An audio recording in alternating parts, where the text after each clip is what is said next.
How the heck do you craft with that? Part 15. Looking for a fast and easy way to add depth to your projects? I've got you. Paper crafters that are looking to add a little extra interest and depth to their projects will want to have punches in their crafty tools. Punches are a quick and easy way to add cut shapes that amplify your creations, allowing you to create handmade projects you will be proud to gift. Let me show you.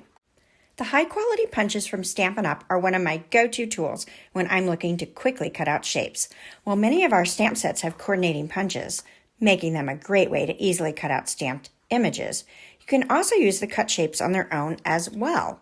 Stampin' Up! Punches have a sleek, locking body style that is slim and easily stackable with other punches, making storage effortless. To use, simply slide to unlock and expand the punch.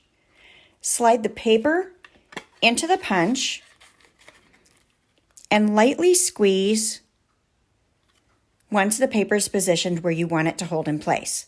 Then apply more pressure to cut the image out. The large surface area offers precise cutting and leverage. Follow for more crafty tools tips.